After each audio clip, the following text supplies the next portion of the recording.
What's up, guys? Kevin Wagstaff here. Another episode of Spectora Spotlight. I have Whit and Alissa, a home inspector and agent duo team, on for only the second time. We haven't done this a ton, but I love this dynamic and hearing from a real high producing agent what works well, what doesn't, what she looks for, what made her eventually work with Whit. So many great stories in here, so make sure you listen to it all. And Whit, a great startup story, and he's off to the races, a quick start. So it's always good hearing what these inspectors did and how they thought about growth and how professional they are, and lots of good tidbits in here. So this was chock full of info. So I hope you enjoy it. And as always, guys, send me recommendations of people you want to hear from on the pod, guests you want to see on here. And then I'm going to do a new thing where I'm going to wear an inspector's shirt. So if anyone has their company shirt or swag that they want to get free promotion, send it to me and we'll make it happen. So just shoot me an email, kevin@spectora.com, and we'll make it happen. Thanks, guys. Enjoy. Well, cool. Well, thank you both for joining and reaching out. I think, Whit, right? Is that how we got in touch? I put out a open call and you were like, hey, we'll do it. I work with an agent that's amazing. She has a podcast. So I'll just let each of you introduce yourselves for everybody and tell a little bit about who you are and where you're at. Sure. You can go first. Sure. So my name is Alissa Jenkins, and I am a realtor in Baton Rouge, Louisiana.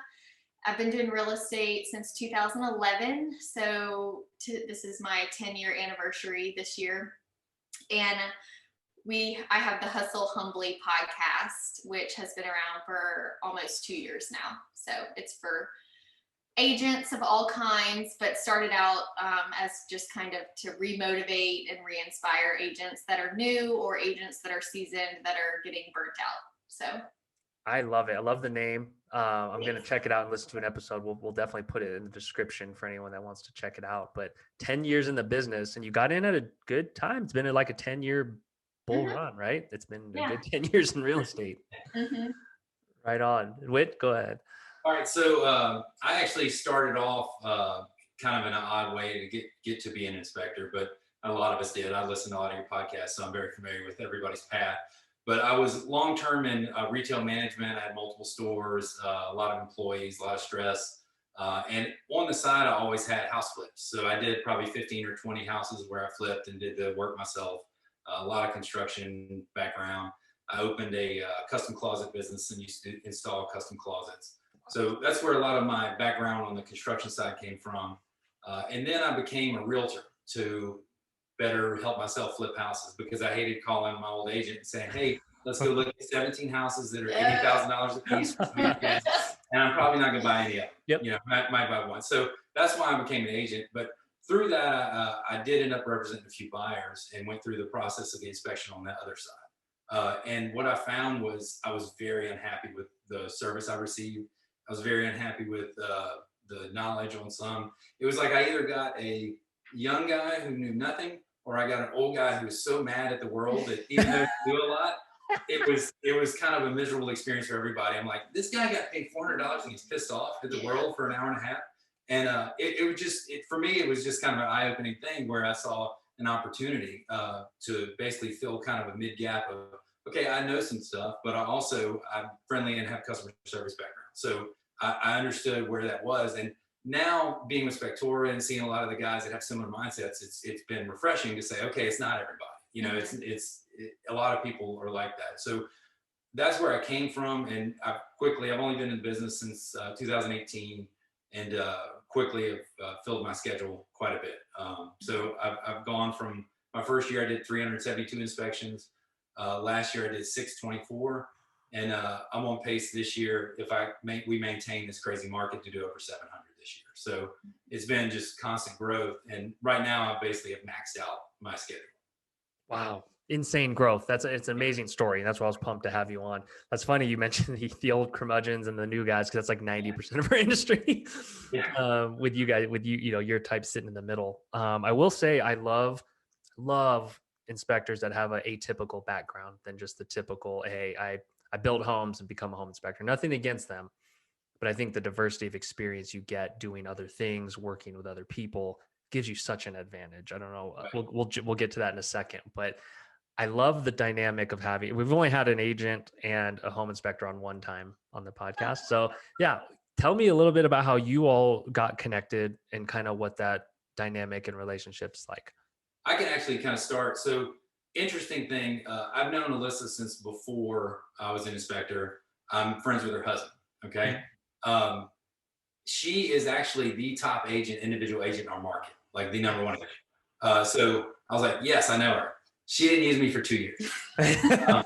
So, which I actually appreciate. At first, you get maybe a little feelings hurt or whatever, but what I really respected about it once I learned more about the process myself is she was loyal to the people that she had used for a long time. And it wasn't until I had inspected probably 15 of her listings, and she saw my reports over and over again, where I finally got the call of, hey, can you do an inspection for me? And then, we've developed a relationship since then. Not that I didn't know her before, but a professional relationship. And it's been really good in my opinion. Yeah.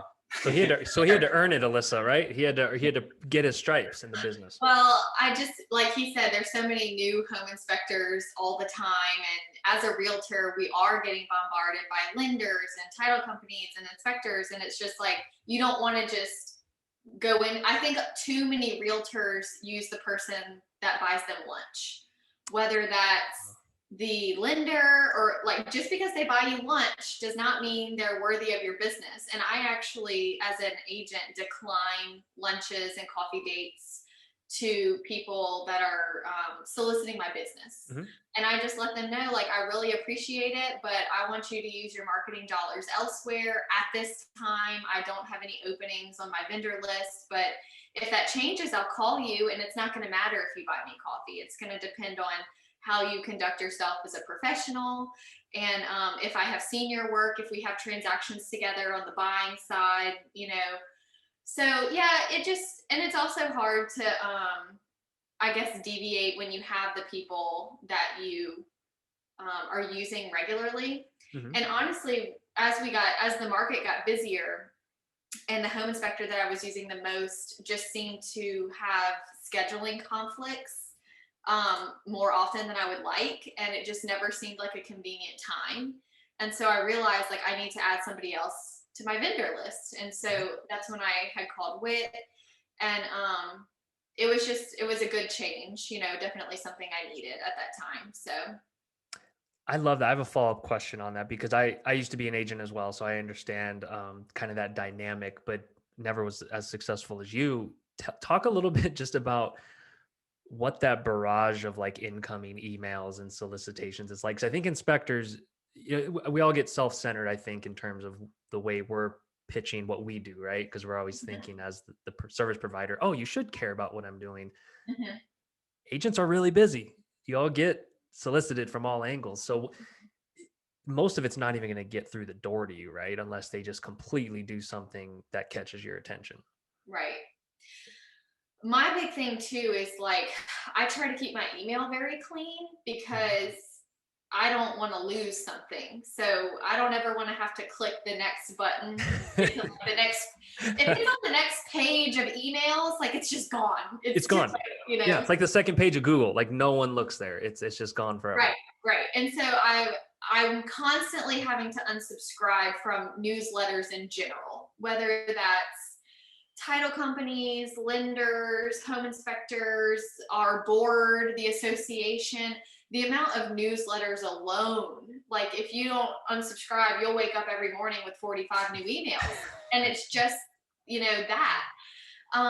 And so I just try to keep, that clean. And when I do get the calls, I'm very respectful and appreciative, and I admire the hustle. Like, I'm not saying, oh, don't call me. I'm just saying that I know that where I am in my business right now, I have my people, and I can't in good faith, like, let you buy me lunch when I know I'm not going to send you business at this time and maybe ever, So I just tell them, like, I appreciate the call, and that I would definitely have them on my list if I have an opening or if something changes, but that right now, I'm good, and use your marketing dollars where they would be well spent.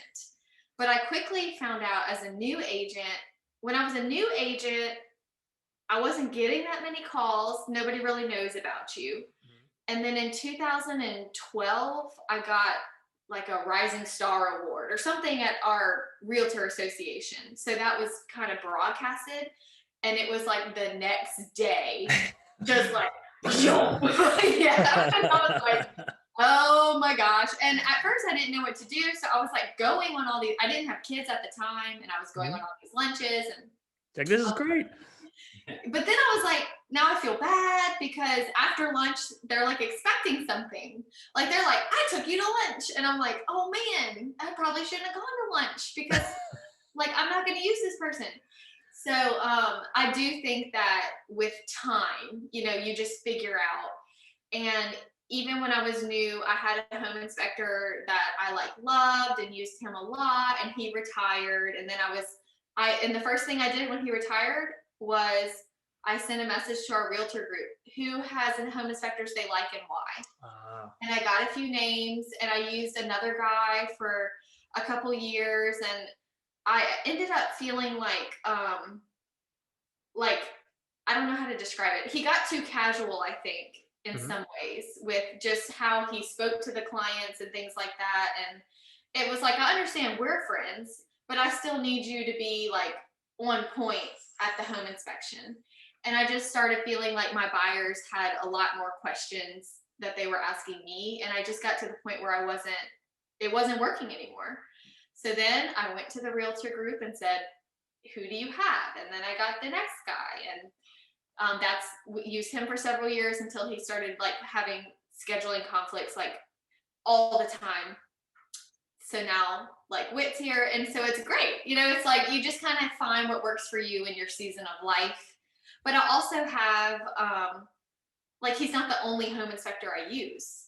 So if I know that it's an older couple that, you know, maybe I don't know, it kind of just depends. Like there is an older home inspector in our market that I really like, and he connects really well with the older couples. And then I feel like Whit is a great match for like the people our age, and like explains things easy. And so I do think it's important to match your home inspector with your client as well. So many good lessons in there. So for one, inspectors, lunch does not equal business. It's like when you pay for Google ads, it's like, just because they click on your site doesn't mean they're going to use you. You're not entitled to that. So it's like, that's probably an unhealthy attitude if they think that just automatically equals business, because it's not a pure pay to play type of relationship. Right. And then I think new agents are what new inspectors should be going after, because you're established, you have these relationships, you have great providers. It's just a waste of time, frankly, most of the time, I think. You know, you can try it, but I'd say new inspectors should not be going after that as much. Whit, I want to turn to you on this, because I want to hear your mentality on approaching, you know, a friend, basically an acquaintance, and then maybe not getting to work with them right away, and kind of that, how you picked yourself back up after that and said, okay, cool. There's, you know, I can focus my time in multiple places to get business. Well, so one of the things I did before I even got licensed, when I was doing my home inspection school with Nachi, going through there, I actually sent Alyssa messages way back then and said, hey, look, I'm studying to become a home inspector. What do you like to see? What do you want? What things make you refer a home inspector? And she wrote me a whole bunch of stuff. What was on that list? I'd have to go back and look. I don't remember. It's been 3 years now, but you know, but it was mostly about communication and you know, obviously being thorough like everybody. But you know, I think communication is the biggest key that everybody continues to go back to. If you can speak well, if you can talk to the clients, because the common misconception we always get is that agents don't want a good inspection; they just want the deal to close. Right. They know, you know, and you're an agent, you know as well. If you get a bad home inspection, the agent's the first one getting a phone call. So the majority of agents, at least successful agents, do not want to get that phone call because they're not going to get the referrals beyond that. So it all boils down to having a good inspection. But you can have a great inspection that it has flaws in the house, but it's how that inspector communicates it to them is what makes that difference and makes it change. But to get back to your question, you know, as far as that goes, I actually did, like you said, I targeted a lot of new agents when I became an inspector. I talked to a lot of new agents, did every, you know, sort of new home buyer seminar I could do. partnered with a title company, and we do classes at different real estate offices. Everything that I could do to get in front of new agents, I did. And the number one referral piece for me has always been one agent to the next. There's always agents are asking. We have a Facebook group local with the Realtors, and they're always asking for a home inspector who has a great one. And if you're one of the guys that comes up a lot, you get a lot of business. And if you're one of the guys that's like, use anybody but this guy, you're not going to get a lot of business. And brutal. It is brutal, but I mean, it's true. I mean, and it absolutely does happen. And it's typically not a case of, oh, that guy's too thorough. It's that guy doesn't know how to speak to people, or he's bad. But usually it's he doesn't know how to speak to people is the common theme. So I never let it really bother me, as far as like people that I knew not using me or whatever. I just kept going after business that was available. And, there's a lot of low hanging fruit out there because there's only so many great people at any position. So you don't have to be the best when you start. You just have to be better than the average, and you can quickly grow your business. And once you show that you're consistent, showing up on time, your reports being delivered the same day, which is easy with Spectora, of course. You're doing all the things you're supposed to do, and you're living up to your word. I mean, it just comes from there. I mean, everybody's always looking for somebody that can perform. I love that. That's such good advice. I want to also like highlight, Alissa, what you said in terms of, because it struck something in my mind of that home inspector getting casual, because I had the same exact thing where I would use an inspector and I just felt he wasn't bringing it with the client. It wasn't as buttoned up or professional, and it's a bad look. Like it just feels unsettled. You feel like they don't come away from it knowing what they need to know. And I think as our industry kind of evolves, certain home inspectors retire, the ones that maybe aren't as buttoned up or as professional or feeling like image matters, right? And I think the perception always matters. That has to be the main thing, is how they communicate. So we get that. But I guess what I'm trying to say is, what do you see over time changing with home inspectors? Like, you met Whit, I met Whit. He's a different type of home inspector than maybe was around 10 years ago. I would agree with that. I think that so for example, say I'm like, I have a young couple, and they're first time home buyers, I think Whit would be a great fit. Well, those first time home buyers are going to bring their parents. So is he going to be a good fit with the parents and the whatever, so it's just kind of like, you have to be able to communicate on all different levels. And it's funny because we have a home inspection this week, and I tell them ahead of time, hey, this one is going to have a dad. The dad is an engineer, and this is how the dad is, and it's just nice. I like a heads up, everybody wants it. I try to prepare, but I also try most times to get my clients to come towards the end of the home inspection. Sometimes it works, sometimes it doesn't. They usually want to be there the whole time so they can measure or do whatever. But I do try to plan it to where the first 2 hours he's there, he's alone, or maybe I'm there working on my computer, and then the last 30 minutes, the people that are coming come at that time. Like I said, sometimes it's not going to work Wednesday, but sometimes it works. I think too, like for the previous home inspector that I used a lot, that I was feeling had scheduling conflicts, for example, I always went through the website and picked the time that was available. I always got a follow-up email saying, could it be an hour earlier or an hour later or this? And I was just always like, why? It's on your website that this time was available, and then he made comments several times, well, I really just try not to work on Fridays. And when he started saying that, I just kind of it let me know that's fine. And I respect that. If that is a boundary that you have for your business, that, hey, you know what? I'm at a place in life where I don't want to work Fridays. I 100% am on board with boundaries and all of that. But it lets me know I need a secondary home inspector that will work Fridays. And what happens is you get that secondary home inspector and you're like, well, this is just way easier and better. And now number one is number two. And it's just like, this is easier this way for me, for my schedule. That's a So great. it just kind of, it's not that I don't use that person anymore. I still think he's a great home inspector, and I'm not dogging that he doesn't want to work Fridays. I think it's awesome. But I have to find someone that, can accommodate those days. So Yeah, that's the big shift we're seeing in the industry. I think right. it's the ones that are riding off into the sunset, kind of casually doing their couple days a week. And that, like you said, totally okay. Like that's a perfectly acceptable retirement plan. But to the agents that's out there hustling, that's tough. Right. I also think there's such a parallel between new agents and new home inspectors. Mm-hmm. Like we see new agents all the time, and then y'all see new home inspectors all the time. I think the barrier to entry to our profession is too low. I think it's too easy, which is why do you happen to know the home inspector like fail rate? Because the realtor success ratio is that 3 out of 10 make it to year 3. 3 out of 10 to year 3. So if 10 people get licensed, 3 people will still be realtors by year 3. And I think that's because it's too easy to get your license. So they think, cool, I'm going to get licensed. And then they get licensed and they go, oh, wait, I'm not making money like I thought I was going to make money, and then they fizzle. Yep. But also just like they're so quick to get licensed, but not do a lot of follow-up training and certifications, and same thing that y'all see. And it's just this cycle that I would love to see broken at some point. But yeah, I don't know what the answer is. I know each state, has different standards and rules and laws around it. But yeah, with home inspectors, it's like a third to half every year churn out of the business. So it's pretty extreme.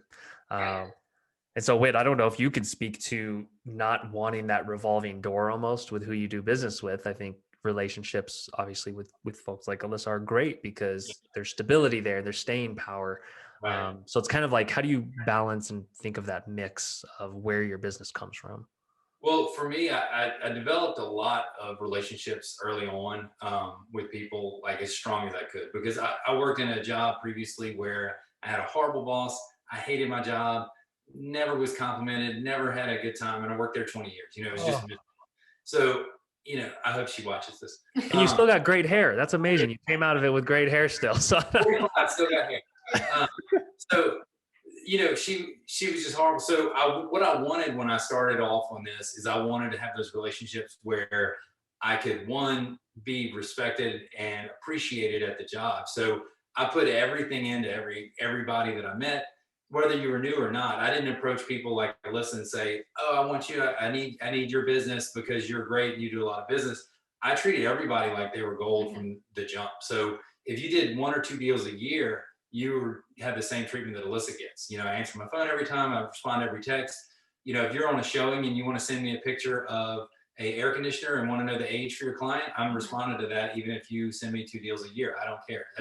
That's the way I treat everyone. So I really enjoy having those strong relationships with people, but you can tell the people that are not going to last long in the business really quickly. I mean, whether on either side, because there's a lot of people that have no business being in any job, much less dealing with a $500,000 transaction. Yeah. So, and we all know those people. So you put your time and effort into the people that are good people, and it'll work itself out from there, because they have the best intentions on their transaction, they have the best intentions for their client. And even if they're not going to last in the business, they're doing the right thing. So you just do the right thing by them, and it works out as far as long-term relationship goes. And I've had people that are already out of the business that send me work, because they have friends buying houses and things like that. So it's never a waste of time to invest in those relationships. And that's what's so tough in this day and age. I think it's just part of our society and culture now, but also new inspectors wanting the quick ramp up. Right. And it's just like relationship building, right? It's like any relationship. You can't fast forward it in a month. And you have to be genuine. If you're not genuine, it's going to show. And I think a lot of people don't understand that. They think, oh, I can read this book on communication and now I'm going to learn how to communicate with people. Well, you're either good at communicating with people or you're not.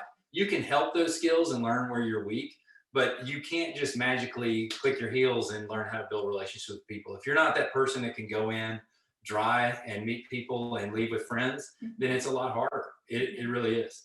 And I think that's why, like, there's so many agents out there that want to pay thousands of dollars a month for leads. Right. And because it seems quick and it's immediate satisfaction that they're coming in your email, not immediate satisfaction that you close them, because we all know how long it takes to actually close them. And I think that they prefer that method over just repeat and referral business because relationships take time. And like Whit said, you know, he became a home inspector in 2018, and this is like our first full year working together. But also when it came time where I needed to add someone and I asked, his name came up the most. And I was like, oh, well, that's good. He must be doing good. You know, he's gotten all these agents that trust him now, and he's got like a reputation. And so then I felt comfortable because he'd been vetted, and because the last thing I want to do is tell my client, hey, this home inspector's coming, he's new. I'm just gonna let you be, I'm gonna let you be the guinea pig, and we're gonna see how this goes, and you're gonna pay him, you know? Like, I feel like it's my job to make sure that he's vetted. And like, even now when I have a client ask me for a recommendation for a home inspector, sending him to the website and being like, these are his reviews, and you make the decision for yourself, because of course there is liability with saying like, use this guy only. But if you can refer them and let them and say, if it looks good to you, let me know and I'll schedule it. If not, let me know and I'll, you know, send you others to research. But I like how you mentioned at one point that you went after the business that was available. Like, you didn't force, like, if I had a home inspector at that time, you weren't constantly like, hey, Alyssa, hey, Alyssa, hey, Alyssa, hey, because that's like, guess what? I'm not going to work with you. Like, it's not going to work ever. Yeah. And I kind of went through that as a new agent. Like, when I was new, I had friends and family members not use me. And you know, as a new agent that really needed the business, I was like, oh my gosh, this is terrible. Yeah. And then by year 5, like, I can remember several instances where family or friends bought houses like my year 1 or 2. And I was just so sad. I hadn't really gotten like tough yet. I hadn't been strengthened by the business. But then my year 5 and 6, those people were calling me to sell that house and help them buy house number 2.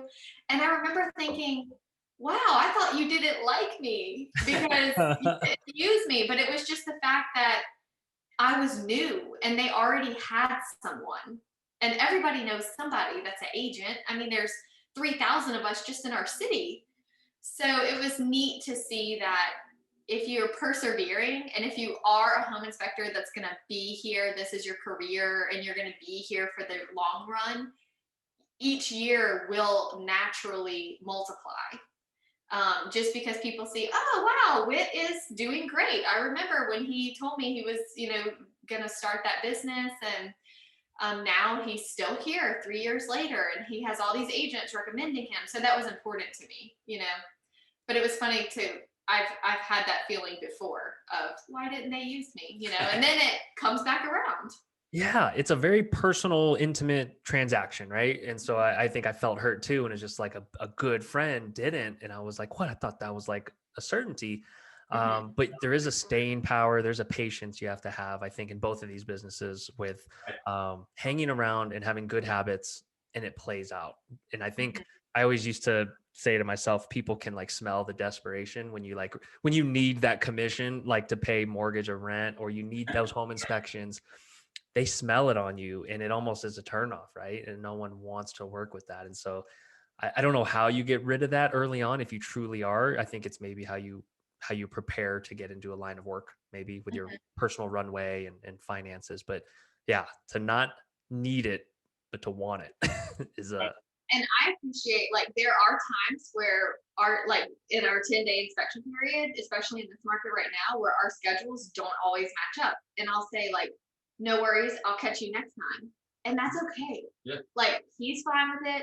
I'm fine with it. But I have had situations where I've like tagged another inspector or something. And the other inspector gets like hurt feelings and like comments on it. And I'm like, oh no, like we're not, it's just not, I don't like all that. So when that starts happening, I just feel like, okay, well, we need to maybe move on from this. I don't like that.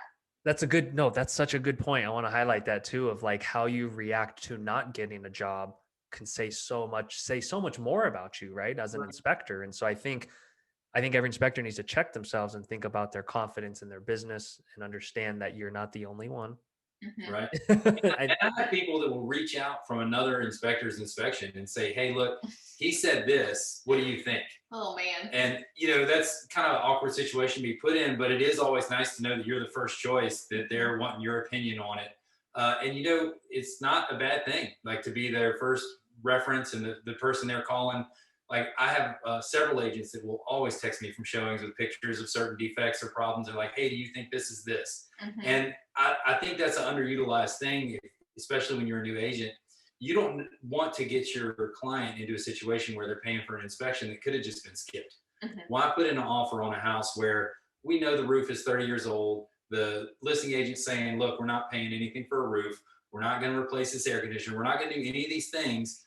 Let's go ahead and get the client in the know before they even book that inspection so they can make that decision then. There's no reason to go through an inspection with a 25-year-old, 30-year-old roof that is uninsurable if everyone knows it ahead of time. Right. So that's something that I do. We have a really good class we call Avoiding the Headache in the Real Estate Transaction. It's with, I partner with a title company, a mortgage, and an insurance person, and we go teach at different brokerages. And what we do is my portion, a lot of it is teaching the agent, like, hey, look, these are the things you can look for to avoid these wasted time, because it wastes everyone's time. It takes the property off the market. It costs the client money paying me for an inspection that's going to be thrown in the trash. The agent's held up. Everything's held up. So let's avoid those and let's figure out, the real issues that are not observable from everyone's disclosure statements and just walking around the house. So it's been very helpful for, I think, a lot of people and just getting that education, because beyond that, the other thing I always tell them is you need an inspector that you can call on the phone or text about questions with the problem on a house. And it can't be me. It's not always going to be me. Not everybody's going to click with me. I'm not going to be the relationship you need, but you need to find your inspector that it can be. And once you realize the power of that relationship, when you leverage getting help during your transaction, you can really grow your business as an agent, because you need a lender like that, you need a title company like that, and you need an inspector like that. If you don't have those things that can help you through the transaction, I've only managed 3 real estate transactions at once as an agent, and I was about to pull my hair out. Like, it's a lot. And when you have somebody doing like 20, I don't know how it functions. So again, I never had those affiliates that could help me with the process, because I didn't really know what I was doing. I wasn't a good agent. I'll write that down. But knowing how to leverage your affiliates is huge, and being that person for them will always bring them back to you. Mm-hmm. And you just talked about providing genuine value, like not wanting to waste the agent's time, the listing agent's time, selflessly doing that for like unpaid work sometimes, which is amazing. And that's how you get the paid work, the irony of it. Exactly. And I think it's short-sighted to always look at what's paid. I'm not being paid for that. I'm not being paid for that. The work is coming. I mean, I'm as busy as I can be. I don't really always think about, what money is coming where. I'll give you an example. Like this weekend, I did an inspection. It was actually on her listing. The gas was turned off. I don't really, that's one of those things a lot of guys will throw a fit over, and they're trying to, charge like double the money. My thing is, if the listing agent will give me permission to go run back out there and go check it on my own, and I don't have to block out a huge time and make an appointment, have other agents come, I'll just go do it. And it's not a big deal. It takes, 30 minutes in between inspections, and it gives me a place to rest for a minute too, usually too. But as long as I can fit it in, I'll do it. And that alone, doing that for listing agents that weren't my, partners, has gotten me a lot of business just by being willing to work with them, not throwing a fit over $50 or $100. And it's amazing what it's done, for me at least. Amazing what being likable gets you. Likable. And there was a new guy on one of the Facebook groups posted the other day, and he said something about asking for advice and why do people fail and others don't or whatever. I said, a lot of people are not likable, and they don't have the self-awareness to understand that. Absolutely. Those are some good tidbits. Alyssa, I want to ask you kind of the main question I thought about when you were going to come on is your perspective on just the home inspection in general. We touched on it early on in terms of the typical perception that home inspectors have of agents, which is totally not fair, is that they just hate it. They think it's going to kill the deal. Could you elaborate a little just on how you approach it in terms of what it means for your mutual client? A good report versus bad report, just how you view it. Because I think it's a very misunderstood thing, and there's different camps of agents. Sure. There's old school agents, there's new school agents, right? Yeah. I feel like there shouldn't be an opinion. I feel like it should just be, it's like a factual thing. Yeah, it is what it is. Yeah. This is the age of the roof. One inspector is not going to say, like, to me, it's very factual, which is why delivery is so important, because we're all seeing the same house and the AC is the age that it is, but how are you delivering it? And I'm okay if you say, I think it's going to go out next week. I'm not going to be like, well, that inspector was an alarmist. I'm going to like appreciate that.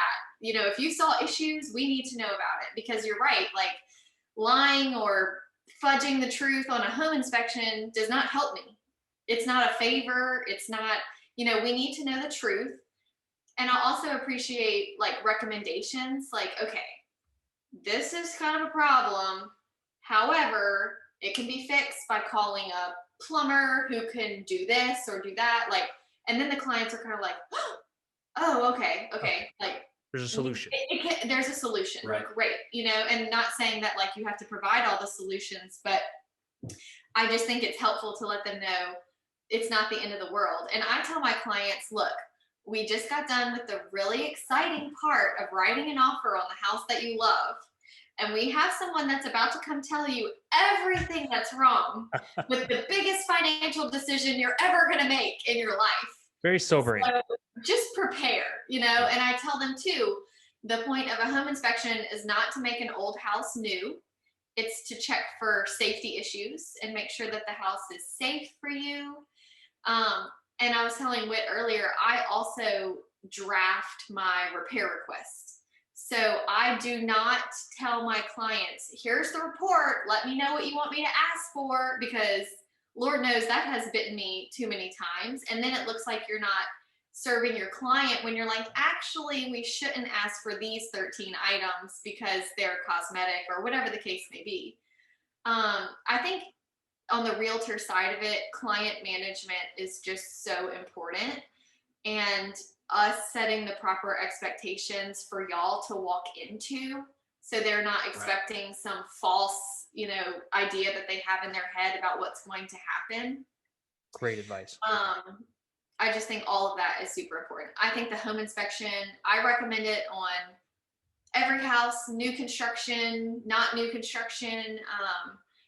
And also, like, if there's something we know ahead of time, getting the specialist out there. So like, we have a home inspection next week where the house was pending and fell through because they were trying to negotiate a new roof. Insurance declined the roof, so the buyers walked away. Now my buyers are buying this house. So I say, guys, if you want, like, this is when our home inspection is. We have a 3-hour window. If you want to get your roofer there to give you a price on a new roof, this might be something we're looking at. So yeah, I mean, as an agent, I think the home inspection is vital to the process. I want the truth, whether it's the good, the bad, the ugly. And also just the format of the report is so important. There's actually a home inspector in town that I love. Like, he's just, every time I talk to him, I'm like, I wish I could use you, but I hate your report. I can't read it. I don't know how to read it. It's too busy and there's too much stuff and I can't ever read it, Music to my ears. Yeah, so it just goes to show that those are the things that, it needs to be like very factual, non-emotional. This is what it is. We can get through it if you want to get through it. If you don't want to get through it, we can cancel the contract.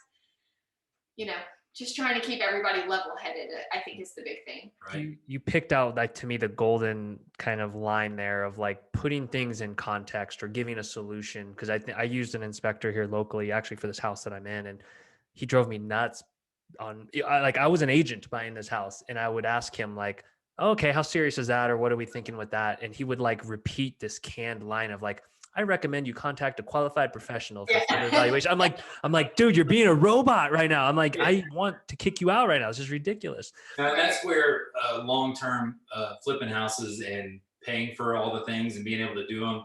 I usually have worked on pretty much everything in a house, so I do have some reference to it. I'm not putting in my report on how to repair an item because, and you always have to describe it and say, hey, look, from what I can see, this is what needs to be done. But when you open it up, you never know what you're going to find.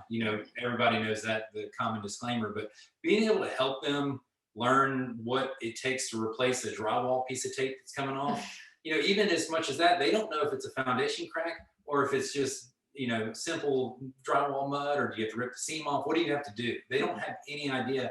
And I think a lot of people get offended by it. Why are they asking me how to do this? Because they don't know. They're buying a house that they just have no idea what to do with. And I'm pointing out a lot of defects that they've lived around their whole life and have no idea how serious they are, what needs to be done, what can happen if you don't do anything. You really have to lay that out for them during your walkthrough. And, it's, as far as a loose toilet goes, we have a loose toilet in every house. What does that entail? Mm-hmm. What all needs to happen with a loose toilet? And I don't think that can be undervalued when you're laying that out to the client. And that's why, if you look at my Google reviews, it'll say a lot of stuff about that. Like, he's very helpful in the description. And, even after the fact, when they move in, they have, the same issues. Hey, you told me about this, but what do I do on it? And I tell them every time, even after you move in, call me if you have a question. Because the last thing I want is them to be upset with, I don't think he knew this, or I don't think he did this. Well, I can show them on the report where it was, or, if it was even an issue then or whatever. And then I can walk them through the solution, and it stops an angry person really quick, or it makes them feel better about the service. They're paying a lot of money for the inspection. I'm not exactly the cheapest guy in town. So it's important that they get that value. And I think that value extends past the time I leave the driveway. When you put it like that, that's why I believe home inspections are still undervalued and that the average price nationally is still too low. Because when you have all that knowledge and you share it, and then it happens, then it continues after they move in. Right. To me, that's $1,000 worth of value in my mind.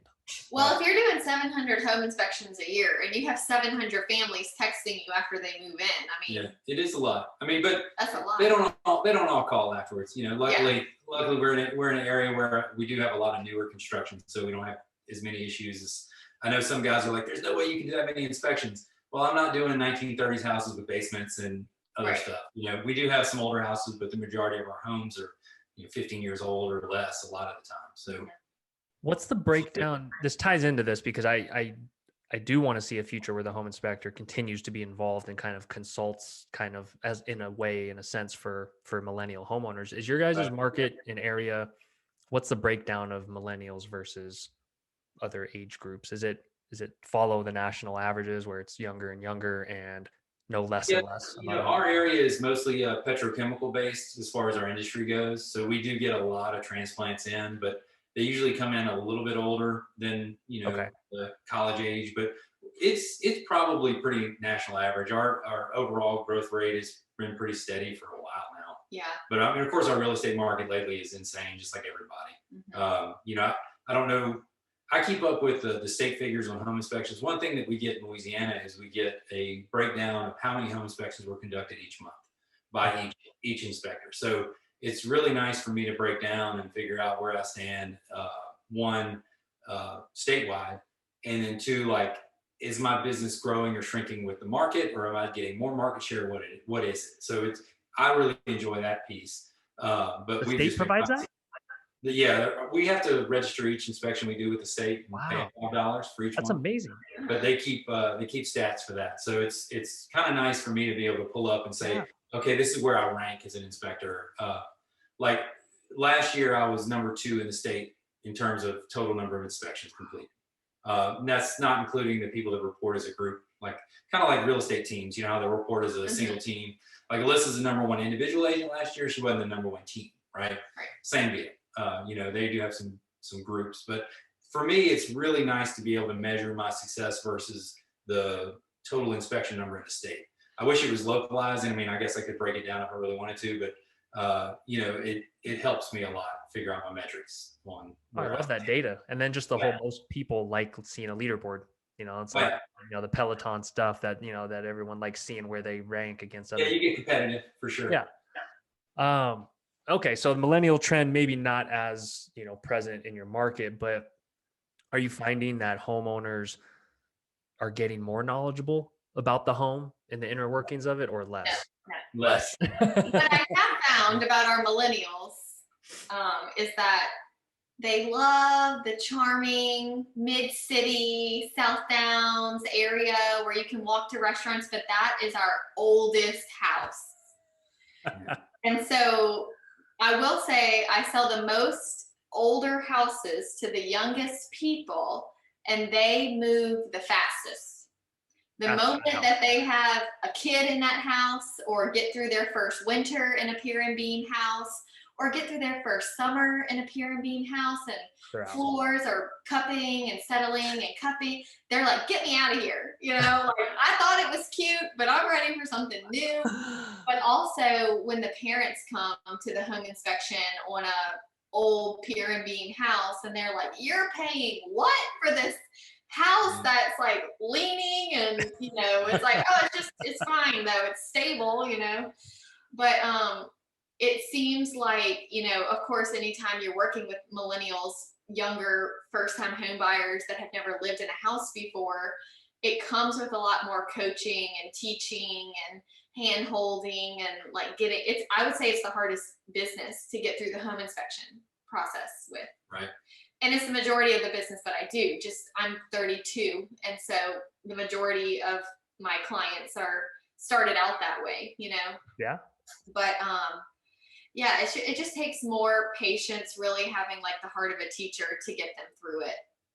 I have a real talk. I have a real talk with them on those houses too, because I'm like, all right, you grew up in your parents' 10-year-old house.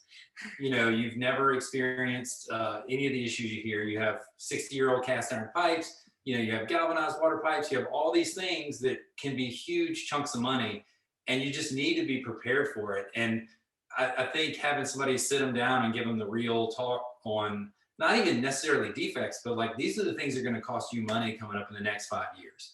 Mm-hmm. It really is helpful for them. And unfortunately for some, they decide not to go that way and go to a newer house. But I always say you're better off if they make that determination based on actual facts, rather than just, oh, we like to be able to walk to a restaurant. It's not a good way to choose a house. Right. But that seems like the right way. Seems like it. I actually have an inspection report on an old pier and beam house that I sold like 5 years ago. And it's the perfect example of like everything that could have happened.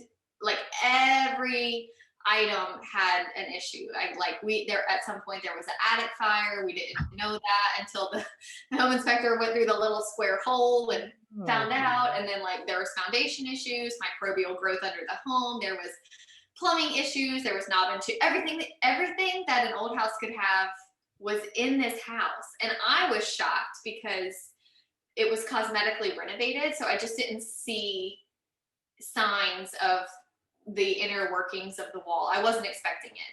But whenever I have first-time home buyers that tell me that's the area they want, I tell them before we even start looking at houses, I love that area. Oh my gosh, it appreciates so well. It's always held its value. I love that you can walk all these places. Let me share a home inspection report with you on one that I had, just because I want you to know that like these are potential things that could come up when you're buying a house that's 100 years old. And I let them look at that report that we've had forever. And it just kind of lets them, then when they get to their home inspection, looks good. It looks pretty good. They're like, oh, so we don't have knob and tube wiring in this house? And I'm like, nope. And they're, it's just all about preparing them for what they're going into. Expectations. It's like, those DIY and flipping shows, it's never that easy. They just show you the highlights on those shows. You're not going to do that. We got a few minutes here. I'm curious. I want to ask you, Whit, like what kind of questions do those types of buyers Do they want like specific costs from you? Like, how are they different? Do they just want the solution? Because I can very So much see millennials just saying like, well, what do I do? Can you just give me that's absolutely it. It's so what do I do? How much is that going to cost me? What does it mean? Because the large majority, we have some very expansive soil here, so we get a lot of movement on those pier and beam houses in there. They just throw the old piers on the ground basically. So there's a ton of movement. Pretty much everyone needs some sort of foundation work. So we always start from there and then just go up through the systems. And it varies depending on how much updating was done or if it was done properly. Um, but they always just want to know cost and who would they call. That's pretty much the grand scheme of it. What all is involved. You know, if there is knob and tube, it's how dangerous is knob and tube. Can we live with it for 5 years? You know, that's always the thing. Can we put this off or do we have to do it today? Because they want to know what's going to cost me money. Because unfortunately, they usually don't have a lot of money to spend on the repairs. That's the down pay after offering 50 grand over list price or whatever. A lot of markets where they have to just give everything and go in debt even more to do that. Right. I have a question for y'all that I'm always curious about, and I like to ask this to the lenders and the title companies as well. I feel like I'm an advocate for our affiliates because I'm like, don't abuse the affiliates. Like, be nice to them and don't eat their free lunch and not use them. But if y'all had to like what makes it easy for y'all, like when you have a good agent that you want to work with, like what are some of the things that agents can do to help you and to help your job as a home inspector? Well, so for me, it's about setting up the expectations in the beginning. You know, whether it be this is the things that he's going to look at, this is what he's going to say, and we're not getting everything. You know, I think them understanding that you're not going to get every single thing fixed, even if he says it has to be fixed, that seller is not required to fix it, especially in right now's market. The sellers are doing almost nothing. Right. So it's really important that they understand that going ahead so they're not mad about it. But then also understand what we don't do. You know, if it's paint, if it's, you know, cosmetic issues or whatever, and understanding that that's not part of the inspection process and the importance of what we are looking at. So for me, it's that, and then just general communication on, you know, what kind of house am I getting into? You know, so I can schedule better. Am I getting into a complete dump? Or am I getting into a 5-year-old house that is going to take me no time? You know, that's really a good thing to know going ahead. So it helps me build my schedule out. Right. So it's the same thing, communication. You know, if they communicate with me, then I can better communicate back. Well, some agents attend and some agents don't attend. Have you all experienced, like, is that pros and cons of attending, not attending home inspections with their clients? What do you think? I actually prefer it's everybody attend. For me, it's like, again, it's better if they're at the end, of course, because then you can just go about your business in the beginning. But one, if they come to the inspection, I'm 90% more likely to get a Google review, and I really thrive on those because one, it brings in tons of business, and anybody not using that and utilizing, you know, getting Google reviews, they're making a huge business mistake. I can't tell you how many people that even if Alissa recommends me, they go check me out and then they see my Google reviews and then they say, okay, he's great, let's use him. But if you don't have that out there, and I have people where they say, hey, they gave me 3 names and you were the third one, but you're the only guy that exists online. Like none of the other ones, they don't have a website or they don't have any Google reviews or whatever. And, you know, they're old enough where their business is probably still there for them, but it's never going to be what you want it to be if you don't focus on that piece. But, you know, I like everybody to come because it gets everybody on the same page. So when you go through that stuff, there's no, hey, he didn't talk about this. What did he say about that? Everybody was there for it. Probably eliminates those late night phone calls. Absolutely. Eliminates the calls, eliminates a lot of the stress involved if everybody is there to hear it. Because when you just read the report, it looks horrible. Every house looks like it's fallen down. And if you've never seen a home inspection report, you're like, 45 defects in this house. It's 5 years old. What's going on? And being able to describe it to them and walk them through it changes their whole mindset on the thing. And it also, for a new agent, you know, that new agent has no idea what they're doing with their report either. They're freaking out the same as the buyer. Right. So you basically can take them and train them through the process and show them what an inspection is, which are the things they need to make sure they get for their client, and which things they can, you know, kind of push down the road or have their client, you know, take care of later on. I think that should be a whole topic for every single home inspector that feels qualified to communicate about this, is how to set expectations prior to the home inspection. Because you're right. It's like you see that number, and if they don't know how to communicate that and say, hey, it's not as bad as it seems. Look, a lot of these are a trip to Home Depot, $20 Right. here and there. Like if agents do that, that's, to me, it's like makes them an amazing partner. Yep. Because And if I you have guys some walk agents up, that were, I have some agents that were builders and other things, and their knowledge of the inspection process is, probably as deep as mine. So they're always good to work with too, because they can really set the standards early on.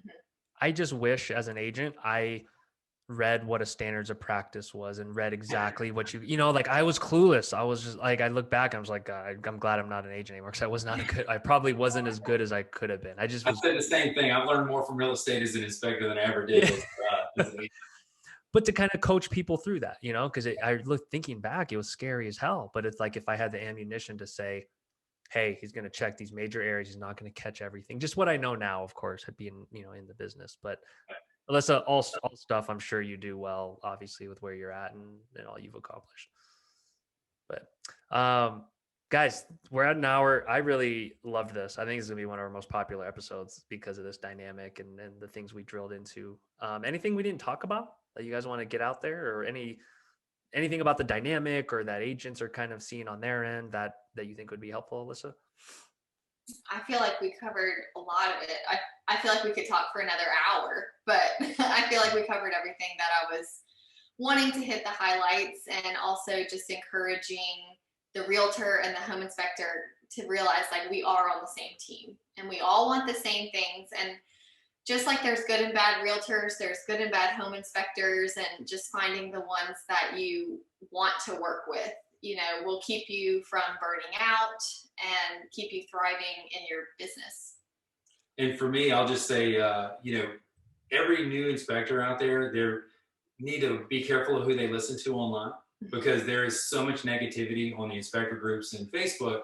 And if you read those guys, you would think that every agent is an evil person, and they're out to just sell a house and shove it right down somebody's throat. And if you go in with that attitude, one, you're never going to make it in business. But two, you're doing your client a disservice, because your client can get the best out of the situation by everybody being on the same team and wanting the best for that client. If everybody wants them to have the best house, find out all the defects and know what they're dealing with, everyone's better off for it. And I think that's one of those mindsets that you go into. And don't get me wrong, I've had a few agents that I don't answer the phone for anymore, that I feel are that way. And that's the joy of being in my position in business. I work with who I want to work with. But those people that I work with, they're all in it for their client. I mean, they're not going to sell them a bad house. So there's a lot of them like that. It's not just Alyssa. There's, probably 200 plus agents on my Spectora contacts or more, but that I work with pretty regular, and they're all good. I mean, and I think that's one of those things that people just get that mindset of, they're not using me because I'm too good. That's usually not the case. I really don't think that's the case. I love each of you, what you bring. Like, you both elevate the industry, and I think that's why this episode is going to be so great, is because I think people hear these things, like you said, people that just live in the forums and just get that negative perception. Right. They get to see what true, like, first class operators are like. And so thank you. This has been great. I'm going to drop both of your websites information in the description for anyone, if they are local to your area, that want to get in touch and have a chat about anything, or maybe get coffee if you guys are available. But thanks for taking the time to do this. This is great. Yeah, thanks for having us. Thanks for having us. We'll do this again. Maybe we'll do another like state of the market kind of thing, because we get 3 unique perspectives from like the agent, home inspector, and then like the tech side. All right. Sounds good. All right. Thanks, y'all. Thanks.